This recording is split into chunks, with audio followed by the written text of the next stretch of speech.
మస్తుగా చెప్పొచ్చు. 10 ఏళ్లలో మనం కూడా మాటలే చెప్తే ఇవాళ తెలంగాణ ఇంత ముందుకు రాకపోతుండే.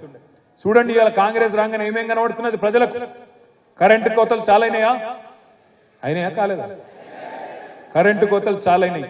మంచిళ్ళ తిప్పలు చాలైందా?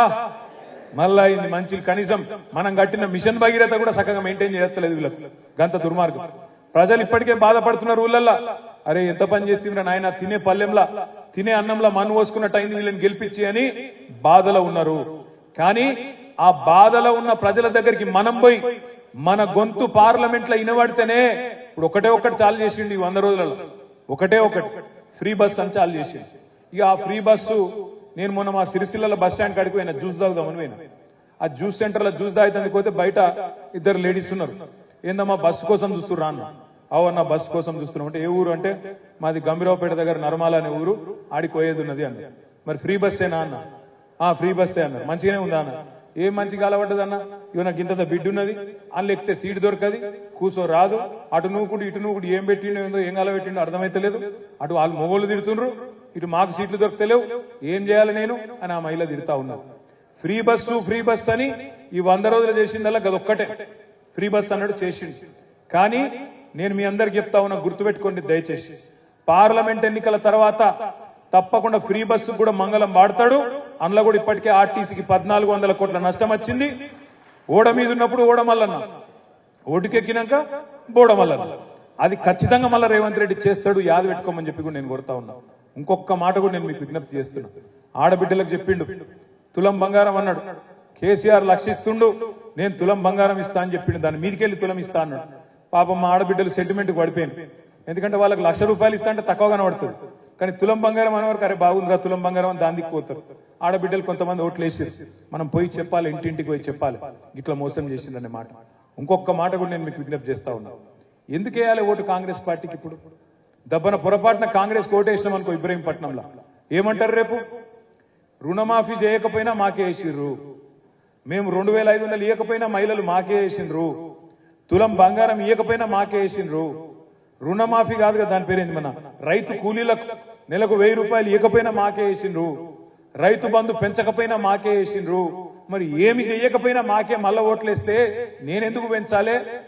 నేను కేసీఆర్ మొత్తం ఖజానా ఖాళీ చేసిపోయిందని చెప్పి తప్పించుకుంటా అని చెప్పి రేవంత్ రెడ్డి గారు అన్ని పథకాలకు మంగళం పాడతాడు. దయచేసి యాద పెట్టుకోండి. ఇది 10 మందికి చెప్పండి.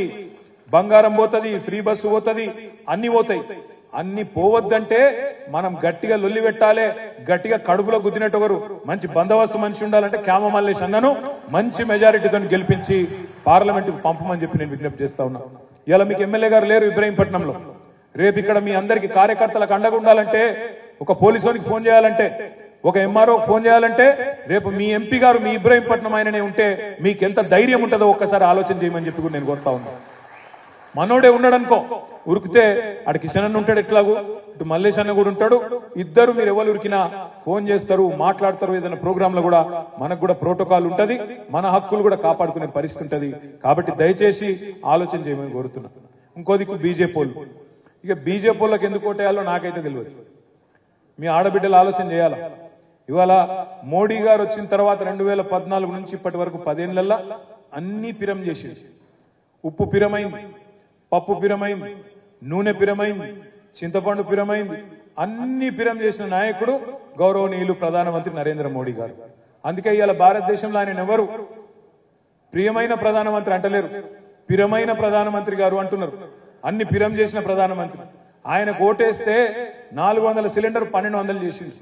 ఇక వాళ్ళు మాటలు ఇంటనైతే గమ్మత్ అనిపిస్తుంది. మాకే ఓటేయాలంటారు. ఎందుకు రానాయన అంటే జై శ్రీరామ్.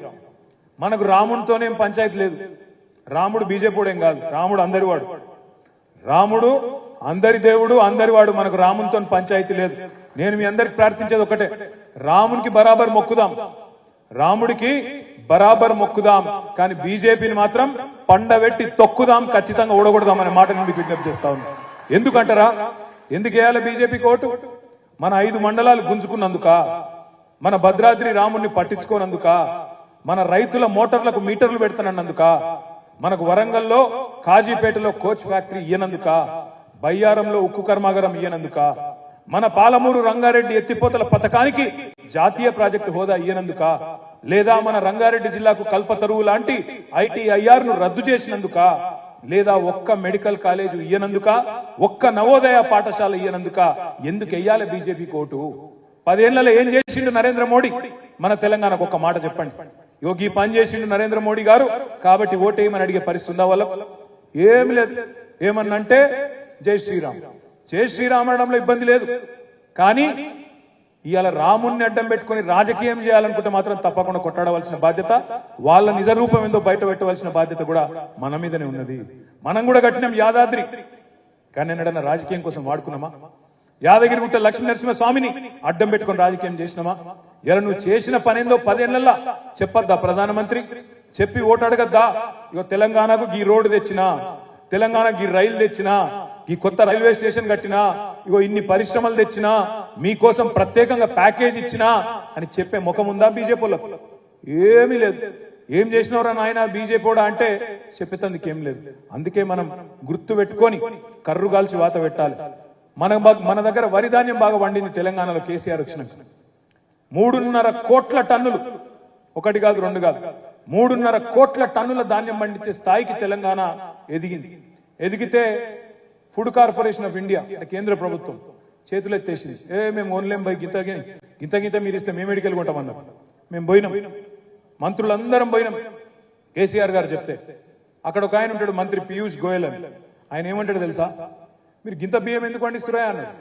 చెప్పినాం సార్, మా దగ్గర మేము మంచిగా చెరువులు బాగా చేసినాం, ప్రాజెక్టులు కడుతున్నాం, బ్రహ్మాండంగా చేస్తున్నాం, రైతు బంధు ఇస్తున్నాం, రైతు బీమా పెట్టినాం, 24 గంటల కరెంట్ ఇస్తున్నాం, మా రైతుల్లో ఒక ధైర్యం వచ్చింది, పంటలు పండిస్తున్నారు. ఇదివరకు పడావు పడ్డ భూములు కూడా ఇలా అచ్చుగడుతున్నారు, అచ్చుగట్టి బ్రహ్మాండంగా పొలం చేస్తున్నారు, కాబట్టి మా దగ్గర దిగుబడి పెరిగింది అని చెప్తే ఆయన ఏమంటాడు తెలుసా? ఓ పని చేయరాదు, మరి ఎండాకాలం మీరు ఆ వడ్లని నూకలైతే అంటున్నారు కదా, మరి మేమైతే కొనే పరిస్థితి లేదు, మీ వాళ్ళకు నూకలు తినుడు నేర్పియరాదన్నారు. మరి ఎందుకు మనం నూకలు తినుడు నేర్పియమన్నందుకు బీజేపీ కోటేయాల్సింది? నూకలు తినుడు నేర్పియమంటావు, వడ్లు కొనవు, మోటార్లకు మీటర్లు పెడతా అంటావు, ఒక పరిశ్రమ ఇయ్యవు, ఏం చేసినవరా అంటే సమాధానం చెప్పవు. మళ్ళీ మీదికెళ్ళేమో ఈ బండి సంజయ్ అని ఒక ఆయన ఉన్నాడు, ఆయన అంటాడు దేవుడయ్యా దేవుడు మోడీ అంటాడు. ఎవరికి దేవుడు? 60 రూపాయల పెట్రోల్ 110 రూపాయలు చేసినోడు దేవుడా? 50 రూపాయల డీజిల్ 90 రూపాయలు చేసినోడు దేవుడా? అన్ని పిరం చేసినందుకు దేవుడా? ఒక్క కాలేజీ అయినందుకు దేవుడా? ఏమిటికి దేవుడు? దేనికి దేవుడు నువ్వు? ఇది మాట అడిగితే అగో ఇట్లాంటావు అట్లాంటావు, దేశం భద్రంగా ఉంటది. దేశం భద్రంగా ఎవరున్నా ఉంటది, దేశానికి ఏమి ఇబ్బంది లేదు. ఇంతకుముందు వంగేటి లక్ష్మణరెడ్డి అని చెప్పింది కరెక్ట్. ఇవాళ ఎవరు ఎన్ని నరికినా కేంద్రంలో ఎవరికి కూడా స్పష్టంగా మెజారిటీ వచ్చే పరిస్థితి లేదు. ఇటు కాంగ్రెస్ కూటమికి కానీ అటు బీజేపీ కూటమికి కానీ మెజారిటీ వచ్చే పరిస్థితి లేదు. అందుకే మీరు మీ ఆశీర్వాదంతో గట్టిగా ఒక 10-12 సీట్లు మనకి ఇస్తే ఢిల్లీలో మనమే చక్రం తిప్పే పరిస్థితి రావచ్చు, ఏదైనా జరగవచ్చు ఈ దేశంలో. కాబట్టి మనోళ్ళు గెలవాలి, గట్టిగా మన గొంతిన పడాలంటే ఆలోచన చేయాలి. ఇక్కడ ముఖ్యమంత్రి ఏమో గుంపు మేస్త్రి, ప్రధానమంత్రి ఏమో తాపీ మేస్త్రి. ఇద్దరు ఏం చేస్తాను? ఇద్దరు కలిసి తెలంగాణకు సమాధి కడదామన్న చక్కర్లు ఉన్నారు. ఎందుకు? ఉన్నోళ్ళ బొండిగా విసిగితే ఈ గులాబీ జెండా అనేది మాయమైతే అప్పుడు మనం కొట్లాడుకోవచ్చు, వీళ్ళని ఖతం చేయాలి అని మాట్లాడుకుంటున్నారు కాంగ్రెస్ వాళ్ళు, బీజేపీ వాళ్ళు. మరి వాళ్ళకు బుద్ధి చెప్పాలంటే ఇక మనం కూడా బయలుదేరాలి. ఇది మన ఎలక్షన్ అనుకొని బయలుదేరాలి. ఇబ్రాహీంపట్నంలో ఇక్కడ కూర్చున్న ప్రతి ఒక్కరు నేనే ఎంపీ అభ్యర్థిని, నేనే ఒక కేసీఆర్ అనుకొని మీరు బయలుదేరితే తప్పకుండా ఇంతకుముందు మనం అనుకున్నట్టు 50,000 ఓట్ల మెజారిటీ మన క్యామ మల్లేశన్నకు రావాలని మనస్ఫూర్తిగా కోరుకుంటూ మళ్ళీ రాబోయే రోజుల్లో కూడా కలుసుకుందాం, మాట్లాడుకుందాం.